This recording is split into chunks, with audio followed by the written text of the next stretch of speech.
Welcome to the West Wing Week, your guide to everything that's happening at 1600 Pennsylvania Avenue.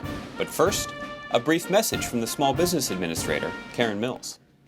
This past week was Small Business Week, and at the SBA, we brought over 100 of our great small business winners here to Washington. Log on to sba.gov to hear their stories and to find out about all the opportunities available to small business. Let's make every week Small Business Week, except for Shark Week. We don't want to mess with that. This week, May 21st to the 27th, or I State Your Name. I state your name. On Friday, May 21st, President Obama spoke with members of his White House staff, his cabinet, and leaders from the transportation industry in the Roosevelt Room, before signing a presidential memorandum on increasing fuel efficiency and reducing harmful emissions for trucks. Who did I miss that? Just members of Congress. We brought together all the stakeholders, including former adversaries, to support a policy that would benefit consumers, workers, and the auto industry. The president then met with members of his economic team to discuss progress on Wall Street reform. We ready? Come on in. The president also spoke with Chris Dodd and Barney Frank, chairman of the Congressional committees handling the reform bill in the Senate and House. On Saturday, May 22nd, the president traveled to the West Point Military Academy to deliver this year's commencement address. He was joined by Veterans Affairs Secretary Eric Shinseki, West Point class of 1965. Before his speech, the president was given a thorough briefing demonstrating the military precision on display at the ceremony. That's pretty cool. Get my cadets singing. At no time in human history has a nation of diminished economic vitality maintained its military and political primacy. And so that means that the civilians among us, as parents and community leaders, elected officials, business leaders, we have a role to play. We cannot simply leave it to those in uniform to defend this country. We have to make sure that America is building on its strengths. And then, the class of 2010 was dismissed. On Monday, the president hosted the weekly call with Gulf Coast governors to provide the latest information on the BP oil spill and coordinate the activities to stop it.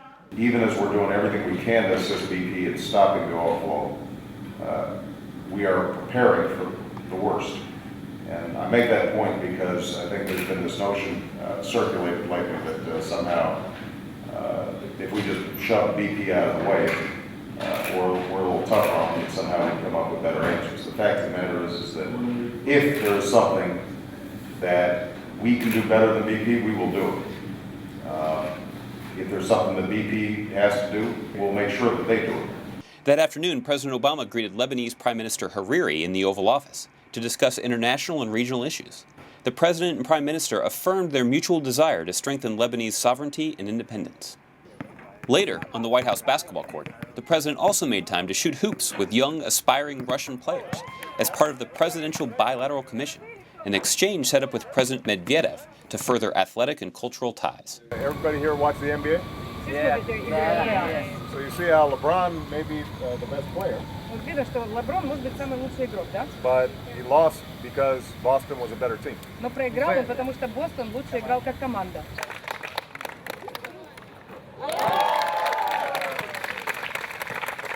On Monday evening, the President and First Lady hosted a reception on the State floor to celebrate Asian American and Pacific Islander Heritage Month and the unique cultural influence the community has on America.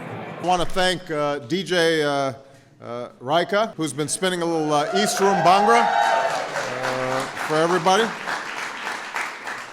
mixing a hip-hop beat with the sounds of her heritage, making a uniquely American sound that may not have been heard in the White House before. On Tuesday, the president went out to the Rose Garden to herald Small Business Week, a White House tradition started by John F. Kennedy in 1963 to celebrate the entrepreneurs that form the economic backbone of the nation. Now, government can't create jobs, but it can help create the conditions for small businesses to grow and to thrive and to hire more workers. Government can't guarantee a company's success, but it can knock down the barriers that prevent small business owners from getting loans or investing in the future.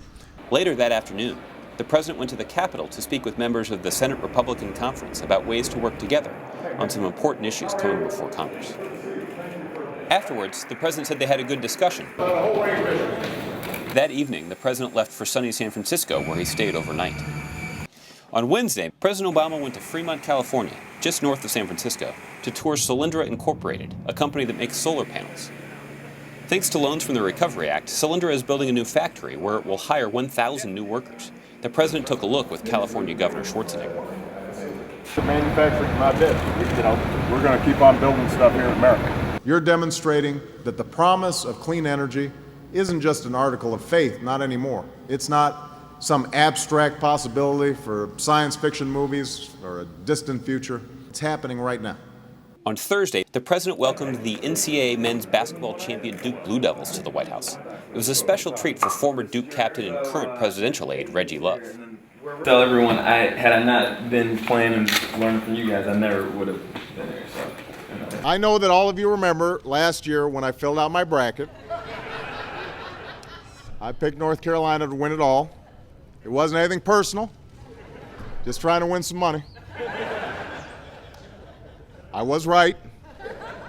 President Obama was later joined by President Clinton and Vice President Biden in greeting the U.S. World Cup soccer team before they depart for competition in South Africa. The president then held a news conference in the East Room, speaking to the American people about ongoing efforts to contain the BP oil spill. Yesterday, the federal government gave BP approval to move forward with a procedure known as a top kill to try to stop the leak. This involves plugging the well with densely packed mud to prevent any more oil from escaping. And given the complexity of this procedure and the depth of the leak, this procedure offers no guarantee of success. But we're exploring any reasonable strategies to try and save the Gulf from a spill that may otherwise last until the relief wells are finished. The president also met with Liberian President Ellen Johnson Sirleaf, emphasizing the historic bonds our nations share, as well as the tremendous strides Liberia has made towards improving stability and governance. In all these endeavors, I want to make sure that the people of Liberia understand, and I certainly want you, Madam President, to understand that the United States is going to be a constant friend and partner.